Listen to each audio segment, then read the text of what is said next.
So, welcome to this edition of the Seatrade Maritime in Conversation podcast series. My name is Emma Howell and I'm the content director for Seatrade Maritime. I'm lucky enough to meet many people from our industry, and today I'll be chatting to this lady that I met a couple of weeks ago at the DSG conference held at our London HQ. We started chatting and it was clear that we needed more time and to capture our conversation. So today I welcome Raj Kehal, Levi, CEO of Women Imports. Thank you so much, Emma. So I'm really happy to come here and talk about women imports and what women imports means. So looking forward to this conversation. Great. Well, as I mentioned, we met a couple of weeks ago and I hadn't been as aware as I possibly should have been of Women Imports, and certainly not that you as the founder and CEO could tell us so much about that. So let's start there. Who are you and what made you found Women Imports? So just a little bit about me. I fell into this industry by mistake, as a lot of us do. I started my journey in the maritime industry working for the Port of London Authority. I was there for a decade. I was traveling and I lived in Bombay for a couple of years. And then when I got back, I needed a job. And fortunately, my parents lived in Gravesend and I needed a place to stay. So mummy and daddy's house was perfect for that period. And Port of London Authority was just down the road. My parents have lived in Gravesend at that period for about 15 years. And I didn't even know a port existed. And a lot of people from the community that I'm from, a Punjabi community, which represents a lot of that area, don't know Port of London existed. So I fell into it doing a temp job and then I just didn't want to leave, essentially. I loved the Port of London Authority, everything about it. It gave me a great platform to understand what the industry is about, how the ecosystem of maritime and ports work around the world. And I was there as the head of stakeholder engagement at my latest role. And that included a lot of networking and walking around and meeting people. The pivotal moment was in November 2023. I was at a parliamentary reception and I looked around the room, Emma, and it was about 5 or 6 women. And I was just thinking, this is 2023. Can we just change the record? I mean, this is just boring now. And what you find is, especially in the ports world, which is my experience, is that we talk a lot about diversity and we talk a lot about this, but it seems to be just a webinar here and a webinar there. But I'm not seeing any action. So what's the deliverables? What can we actually do differently, right? I met this incredible woman at this parliamentary reception, and I'm going to name check her. Her name is Liz Law. She's the CFO for PD Ports. Liz is this incredible woman who was the catalyst of me starting this. We were talking and she was equally frustrated as I was. And then so what we decided was like, let's do something about this. But what we realized was that when we want to do this, as in when we want to drive diversity, bring more women from our industry to these events, to the networking, to the platform, it's a full-time job, essentially, right? And you have to make a commitment to it. Now, and I would like to say, you know, we have membership bodies, the association do incredible work, but they are limited for resources and time. So how do we change the program? How do we change that?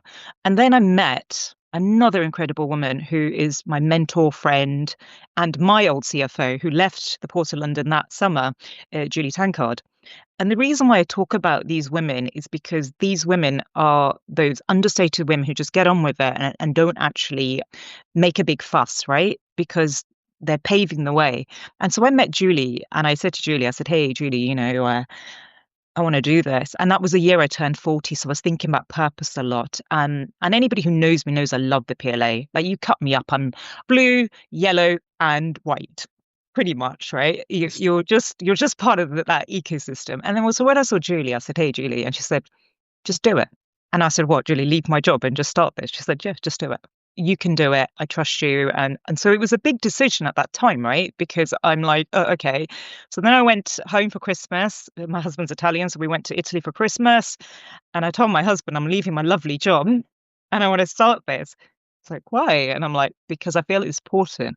Because I've accepted throughout my career, I've accepted that this is the norm. right? And I didn't challenge it so much in my 20s and my 30s. But now I feel as though the newer generation, the younger generation, women who are also in the same box as me, we no longer want to accept that. We want the opportunities and we want to grow and we want to be able to do the same job and get paid more, or get paid equally. Before we even go to more, get paid equally, right? So we want to do all of this stuff. And so he understood it, came back, phoned my CEO up, and I said, it's not you, it's me. And it literally was that cliche. It's not you, it's me. And that's it. And then at the end of March 2024, I left the PLA and I said, right, I'm doing this. So I've made this big, massive commitment now, am I right? What does it actually mean? Like, what is that, right? So you want to start women in ports? Okay, all right. So what's the problem? Like, what is the problem? So in order to understand the problem, I will have a lived experience of a Southern Port Authority, right? Port of London isn't your traditional port in terms of, container terminal, sorry. They don't have the activities that we would have maybe like Port of Tilbury across the river or DP World, etc. And also the issues in regional would be very different to maybe like PD ports up in North or like Milford Haven in Wales, etc. So I went on a data gathering mission because we don't have data. And so if you don't have data, if you don't know what the problem is, how are you going to build the solution, right? So I went on this journey last year of visiting various ports up and down the country in person. And I just sat down and I literally sat with CEOs, data entry clerks, junior, senior, men, women, everybody. Because we need to talk to men. Men are going to be the change makers because they are the majority. Now, a lot of people might not want to hear that, but this is the reality, right? So you need to have men on board for this conversation in order to drive that change, right? So if we want to change a system, how are we going to change that system if we can't get the people who are in charge of that system on board? So we got all of this data. Now what?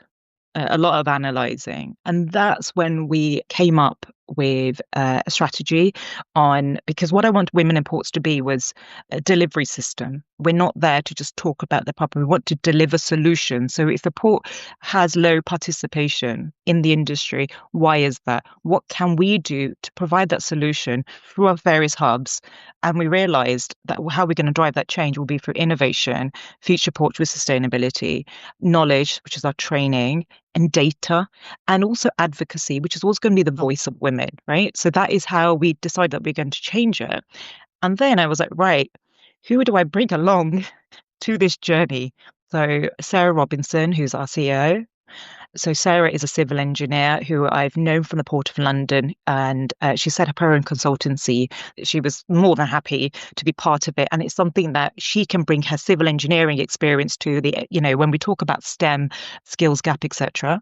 So Sarah's based in the UK. We've got Dawn C. Prasad, who is global head of data, and so the research and analysis hub. And Dawn is just amazing when it comes to analyzing data, giving solutions. How do we change the ecosystem with a solution based on data? And then you've got Nomi van der Sok, who's based in Antwerp, and Nomi heads up our knowledge arm. And so with the knowledge arm, she does all the training. But when we talk about the training, which I'll go on a bit about later on, when we talk about the hubs in a little bit detail, what that looks like in terms to traditional training, and how are we going to change that skills gap, but with more of a holistic approach, or with women at the forefront of that. And just to put it in perspective, we're global. Dawn's based in Trinidad and Tobago, Nomi's in Antwerp, Sarah's in Coventry. We're all in various areas, but we come together because we have this shared vision on what we want to do. So you've got these 4 women who just said, hey, you know what? Let's do something. Where's my skills? So I have a skill in one particular area, but we've got skills in all these various areas. How do we bring all our knowledge together to develop women in ports? So because women in ports is not me alone, it's a team effort, right? Like it's our tagline. We use it everywhere. And you've probably heard it 100 times. Collaboration, not competition, is how we're going to accelerate change. If you're enjoying the Seatrade Maritime Podcast, make sure you never miss an episode by subscribing on the app of your choice. give this all a little bit of perspective as well, I want to reference the UN Trade and Development Train for Trade programme and some statistics that they put out to the market. So women currently represent less than 18% of the global ports workforce and only 16% in operational roles. You've already mentioned that senior leadership positions remain overwhelmingly male. And yet the challenges facing maritime, and let's look at the Ds, diversity, digitalisation, decarbonisation, demand diverse voices and perspectives. Women in ports will help to address this misbalance, and that goes back to the hubs we were talking about. But how will it help? Is it through those hubs? Is it through about amplifying the voice of women in ports? How will that take those statistics and help increase them within the workforce? Firstly, I want to reference something which I heard at the DSG conference that you and I met at. One of the speakers said, diversity is high performance. And that stuck with me. And I said, actually, I'm going to take that because that's a really important point. When we look at diversity, it is literally high performance. The imbalance isn't the ability or lack of or the ambition of women. It's driven by this structural system that doesn't fit. Right? Like that's basically what it is. The data shows that the challenges facing women, including workplace discrimination, limited access to training, inconsistent pathways to leadership, and cultural norms that lean more towards men is the issue. So how do we address this? Well, we need to think about, number one, evidence, not assumptions. Right. So through the research hub, we generate gender-specific data that currently doesn't exist, so that we can then give this data for policy recommendations to local government, to organizations, to companies that they want to change. So how can we do that? So we give data because, for women especially, one of the issues that we always have to find when we go into a room, we have to go with data to back it up. If I say to you, Emma, that diversity is important, you will get it. But 9 out of 10 times when I say it to a man that diversity is important, why? Why is it important? So I have to go in there with data, and that is how we're going to look at it, right? Number one. Number two, we need to have skills for tomorrow, not today. Because right now, what we're doing is we're looking at skills right now to fill a skills gap for today, but we're not actually thinking about the future. Now, as you mentioned beforehand, the industry is going through rapid digitalization. So for our innovation hub, we prepare roles for tomorrow. So that would be for AI, automation, IoT, blockchain, etc. And so how do we then make women part of that smart port systems? So we train them for future. So we give them skill sets for the future. Especially when you look at the tech side of things, women are still underrepresented there. Looking at leadership pathways. So our knowledge hub is a full ecosystem of capacity building. So we have knowledge to action initiatives. So we're not just thinking about, going in there with a training program. We're thinking going into the port for 3 to 4 days, understanding the problem, and then building the knowledge to action hub based on the problem. Because a lot of the times what we do is we think training is one dress fits all, and it doesn't. What training that I might need in the Port of London might be very different to what Harwich Haven might need, which might be very different to Forth Ports might need. So we need to have more of a holistic approach when we look at training and leadership pathway, visibility and influence. So we elevate women through storytelling, speaker platforms, policy advocacy, and industry campaigns where visibility shifts culture. Now, you giving me this opportunity today is you giving me visibility as a woman for women in ports. And I want to pass that forward. So we have a Women in Ports Conversations podcast that we started 9 episodes ago. Why? Because what I found was when I went to visit a lot of these ports, you meet incredible people who you never see at events because of they may not be senior enough, or they may not be their job to be at a networking event, or they may not get the opportunity to travel or whatever, right? So how do we bring that person to the forefront? Do it through giving them the opportunity. So when I actually started the podcast series, I've got various men and women, senior, junior. I made a conscious effort that my first guest was going to be Caitlin Croxall. She's a 23-year-old data entry clerk from PD Ports. And I wanted to set that as the tone.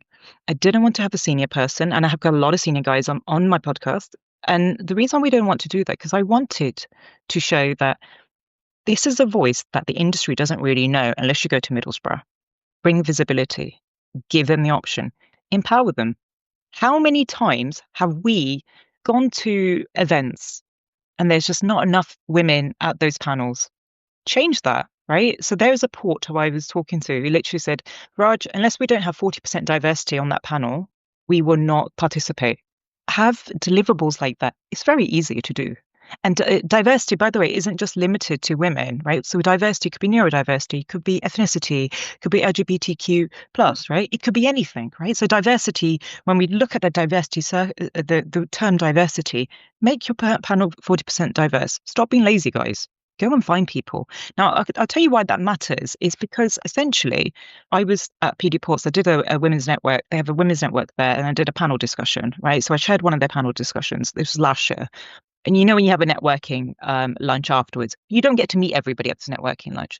Afterwards, came back, and on LinkedIn, one of the girls messaged me.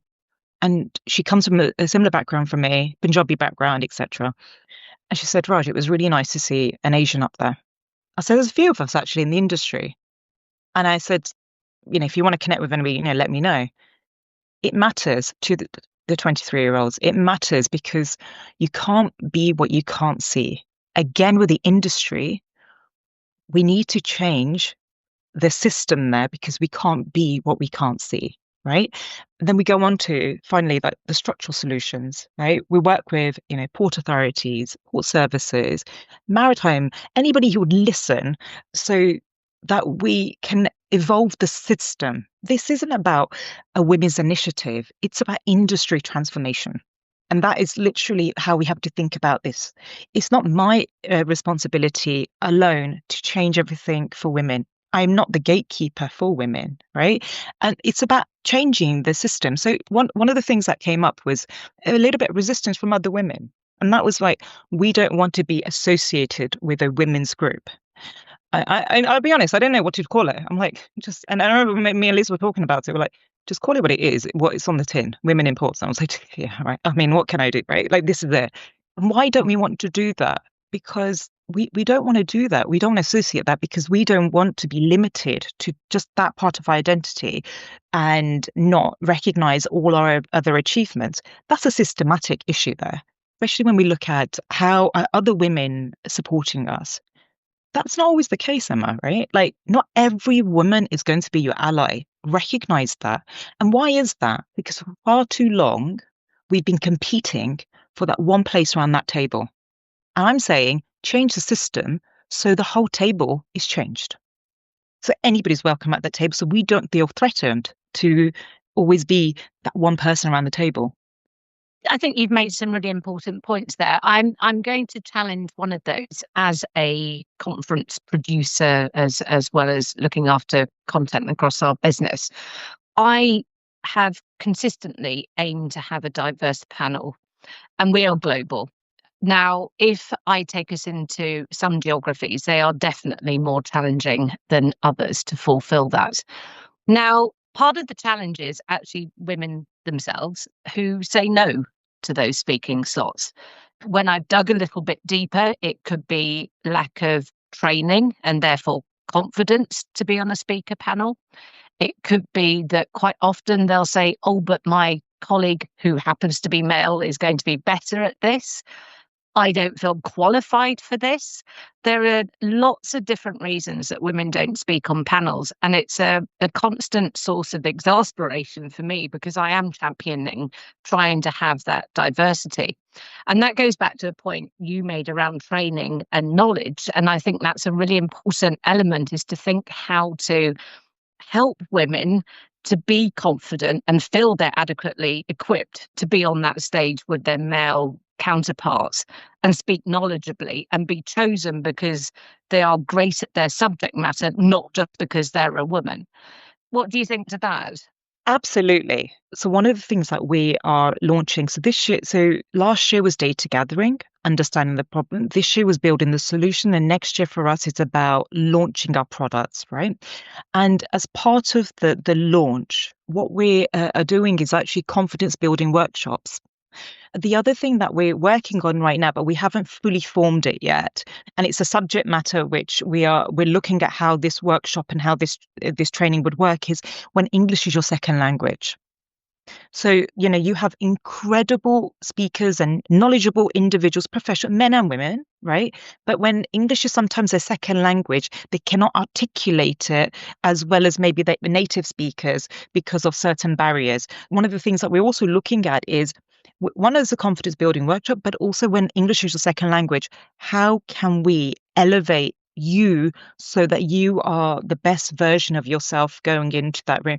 And by the way, I literally use my husband as a guinea pig, right? Because his first language was Italian, second language was English. We lost a lot of things in conversation when we were dating. So I have a bit of knowledge about how this actually works. So we've done a lot of these research, and we've done a lot of calls and workshops where we talk to women as part of that data gathering.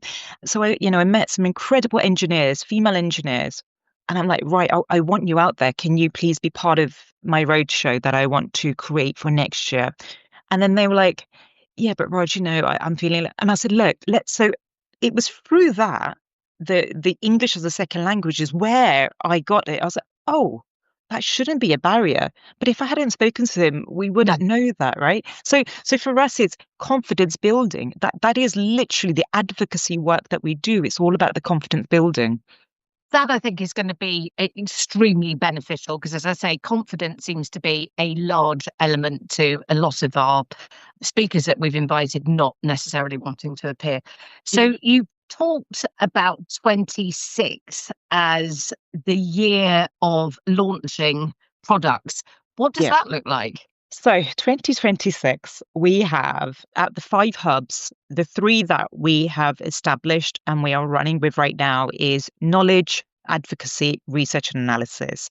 The 2 that we are working on and developing for next year is innovation and future ports. So next year is all about consolidation and expansion. We're publishing our first Women in Ports report. We are launching a Women in Ports Academy globally, and we're strengthening our research hub for next year. So we want more ports and more port services to get involved so that we can have a bigger research hub. Because essentially our plan is this. It sounds super ambitious, but if you don't have ambition, you're not going to get anywhere in life. We basically want to be the hub that brings all the data into this Women in Ports, so into this one hub, and that we can then touch upon. And anywhere in the world, if you ask me, Raj, what's the statistics of Port of Baku? Emma, these are some of the challenges, because we have gone to the Caspian Sea, we have gone to Manila, we have gone to Colombia, we've done it all, right? But that is something which is going to be the more we develop, the more we talk, the more we bring people on board, we will get more data. So that is something that we're going to be doing, more the capacity building. And obviously the development of our other hubs and running with those. The most exciting thing, which I'm really excited about, which is something really close to my heart, we're starting a roadshow next year. And the roadshow is going to be in various locations, which we're still getting together with various panels talking about those really uncomfortable topics that we don't want to talk about. For example, Queen Bee syndrome, imposter syndrome, privilege, and also how do we recruit more women? So if you look in the UK industry, how do you recruit more women? Well, if you've got the same people recruiting for the same jobs and we've got the same result, don't we need to change something along that cycle there, right? How do we make language more inclusive? How do we change the story? Port jobs are not dirty jobs. Because this is what seems to be the story right now. We as an industry need to come together and talk about how great these jobs are. If I didn't fall into this by mistake, I wouldn't be sitting talking to you about how great this industry is. I wish somebody at school had told me about ports. And I wish that I was a pilot today, working for the Port of London or something. I wish somebody had given me that opportunity. But I am now in a position where I can talk about it so other young women can join this industry. Because if you look at even seafarers, that's 2% women make up that number globally. I mean, that is not future-proofing our industry. So, we've got a big challenge on our hands when we talk about decarbonisation, when we talk about resilience, when we talk about future-proofing with technology. We need women at the forefront of this, and we need them to be the future, not playing catch-up. So for me, next year is all about consolidation.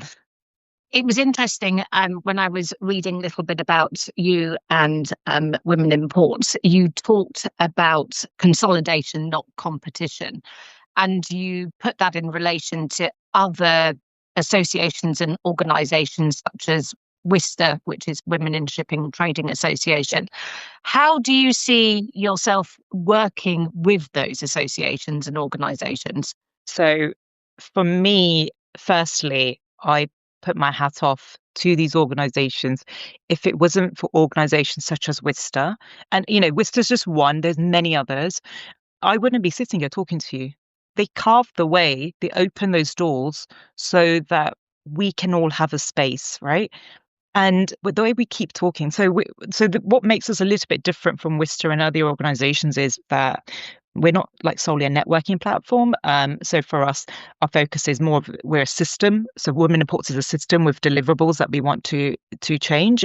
When we're talking about targets, we have more of a targeted approach on how we want to change that, right? Like I said, we're an organization, we're a system.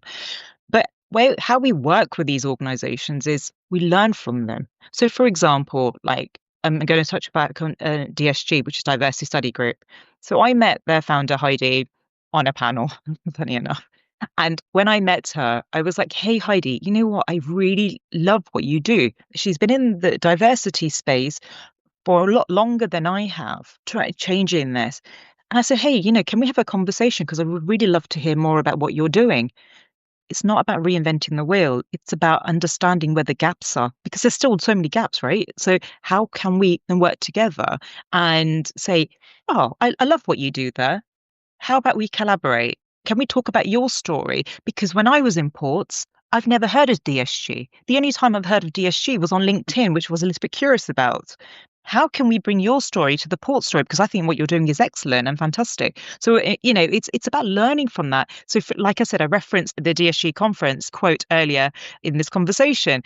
That was because I'm learning from others. We take what we can learn from other people rather than thinking that you have the solution, because you're not going to. You're going to learn from other people who've done various initiatives, who've done various things, and you're going to be like, right, okay, this is great. I can get that from you. And this is what I'm doing. So maybe this could work for you too. So we come together, because there's enough space for all of us, right? And so for me, it's about kind of understanding how we can do that. Now, so for example, WISTA, so Monica Coley, who's their current president of WISTA, I'm a firm believer, when we talk about mentorship, I think sponsorship over mentorship. So I see mentorship as building confidence, and I see sponsorship as giving opportunity.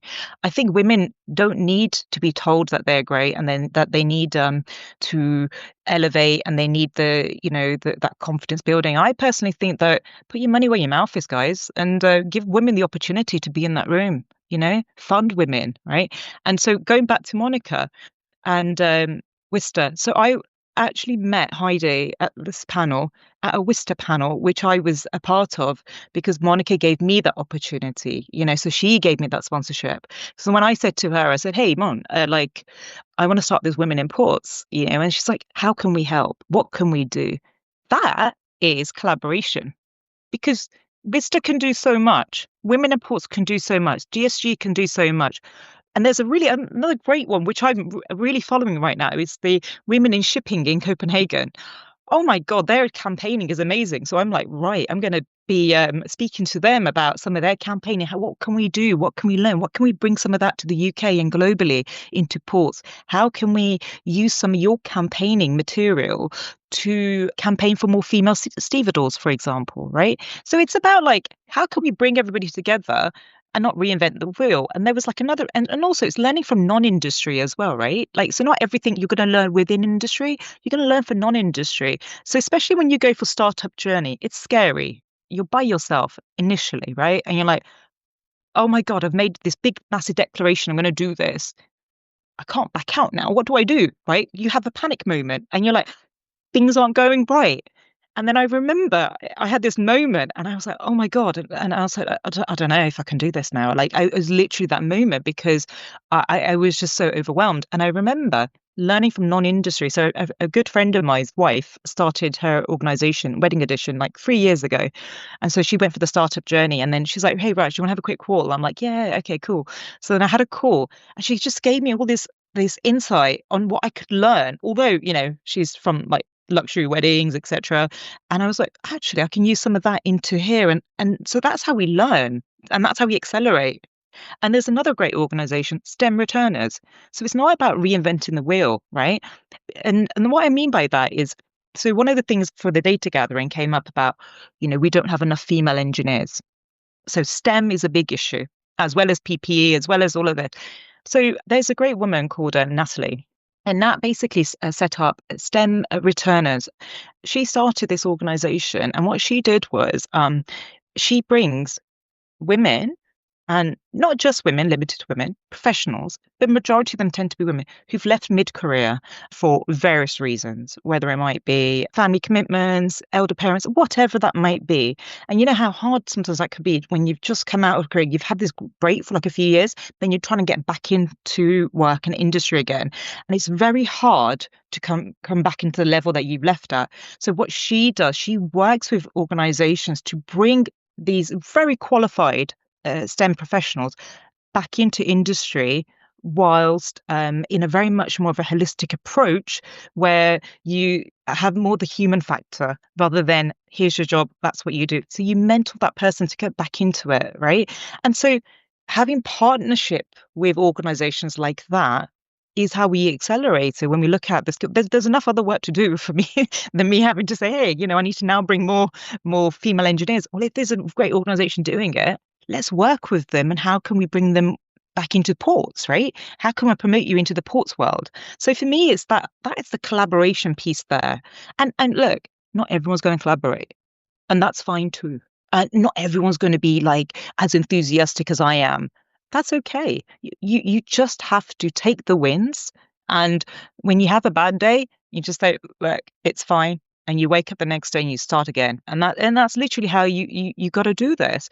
If I wasn't resilient, probably would have gone back to the industry, gone back into a corporate role, and I wouldn't be talking to you here today. You have to think about the long term and that long term, what that looks like.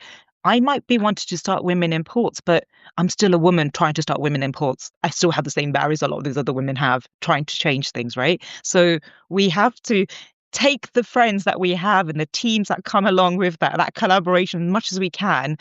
And you can talk through it, right? Because we're all going for that journey. So we're like, oh, okay, had a bad day today. How do you do that? Screw it. Just start again tomorrow. And that's literally how you do it. How do people find out about you? So you have women in ports, but how are they going to find out about how you can support them and how you can help them? So the way we're obviously doing it, because obviously we're a little bit limited and how we're doing this. So in January, we have 3 new interns joining us from then until May. So we've got these incredible university interns who actually want to come and work with me. So that's fantastic. So they are going to be focusing on the social media side of things and the reach. And also, I'm a 42-year-old woman. My language is going to be very different to a 23-year-old. And what appeals to a 23-year-old is going to be very different to what appeals to maybe my peers, right? Now, how do I make that more appealing and inclusive and learning from the newer generation? So I've got these 3 new interns kind of coming in to work for us, and they're basically working on a strategy to bring our reach further when it comes to our Instagram, when it comes to setting up a TikTok for us. But it's about how do we look at different audiences. So they're building this strategy where we can get more of a reach. Right now, what we've done is it's word of mouth. So what we've done is doing it via LinkedIn, but like I said, visiting various ports. And with the roadshow is how we're going to get the reach. So that's something that we're doing from next year, so we can get further reach with the roadshow. And then you have the speakers, Naomi, Dawn, Sarah, far more visible out there. So we're going to just be in everyone's faces next year. And then what we want to do is come to me, Raj, I want to be a volunteer. Okay, this is what a volunteer looks like. Raj, I want to be a partner. This is what a partnership looks like. Right, I want to become a member. This is what a membership looks like. So one thing that we don't do paid memberships. And the reason why we don't do that is because we want everyone's voice to be part of that data. So every port in the country, come talk to us. In the world, come talk to us. Port services, tug operators, it doesn't matter. If you're associated with a port, come talk to us. Because that is how we are going to, bring everyone together to understand what the problem is. And then when it comes to, like I said, panel discussion, so this is something that, you would have a challenge with when you're talking about, trying to get the panel sources. This is something that I've been thinking about, right? I said, how do I bring my panel? So we're doing this roadshow. So we're creating this roadshow right now, and we're looking at all the various speakers for this roadshow. And in my head, I'm like, right, do I have the expertise for this particular subject? Right, so that's going to be the moderator, right? But do I have the younger voice? Do I have the older voice? Do I have the one who's been established in the industry for like 20 years? And do I have the one who's only joined? Every voice matters, right? So for me, this is the whole big challenge, but it's exciting. So next year, we're going to just blow up in everyone's face a little bit. But the way I always tell everybody, so our website right now, womeninports.org, what we're doing is it's all being built in the background, although it just looks like a bit of a cover page right now. Subscribe onto that. And then we send the newsletter out from next year. And once we understand what we want to give the information to you. So we don't just want to be like, hey, here's a newsletter and what we're doing. No, what we want to do is understand what it is you want to hear from us and then base the information on that. And so we go, hey, and the opportunities. So for example, if there's a speaking opportunity that we see and you're looking for more females. So if you say to me, hey, Raj, do you have any ports, women in ports who would like to speak? Great. Here you go, Emma. There's a bunch of women here who would really love to speak to you, and they've got expertise in X, Y, and Z. So having that system there that you can have a go-to anyway, be like, hey, Raj, I need a speaker in Spain. Oh, actually, I've got a really great engineer there right now. It should be fantastic. It's like that, but it's about talking to each other. So for example, today I've come on your podcast, which has a far greater reach than my one. This is another way to elevate and to tell people, we're here. So what we really want to do is come talk to us, give us opportunities, whether it's speaking, whether it's having a Teams call. So what we tend to do, so we, one of the things where somebody says to me, oh, we'd love to have more information. We get their team together and we do a Teams call. It might be Sarah and me, it might be Sarah, it might be Dawn. It just depends. What we want to go away from, I'm not the face of Women in Ports. I'm just one person in it, right? We're a whole organization, we're a whole system, and that's what we want to see. So I've said to everybody, I'm like, right, although I've done a lot of the podcasts this year, next year, Naomi and Dawn are going to be on it. So we're just trying to figure out a little bit about how to do the virtual side of things a little bit more. We want to get more people to hear, but we want those voices to be men and women. And some of the surprising things happen. So we've got loads of the guests sorted for next year. So I look on LinkedIn a little bit as well. I'm like, so and so might be following Women in Ports, and I stalk them a little bit. I'm like, oh, okay, you look really interesting, and your journey looks really great. I messaged them, and I'm like, would you like to become a guest? They're like, me? I'm like, yes, you. I want you to be a guest. And they're very surprised that they've been asked. But you have to go to people that you don't usually see. That's literally what you have to do. It's been incredibly interesting. And I think this is very timely because we've just, it's the first December. I think if we were to regroup in a year's time, there will be a phenomenal amount of change. But I suggest that we touch in a bit sooner than that. But ultimately, I'd like to thank you, Raj, for today and for the conversation that we've just had with Seatrade Maritime News. Fascinating. I encourage anybody within the industry to check out your website, which is womenimport.org. And as you say, subscribe to find out more information. But thank you, best of luck, and we will definitely touch base again once you've got your roadshow announcement dates. Thank you. Thank you for listening to the Seatrade Maritime Podcast, and we look forward to joining you on our next episode.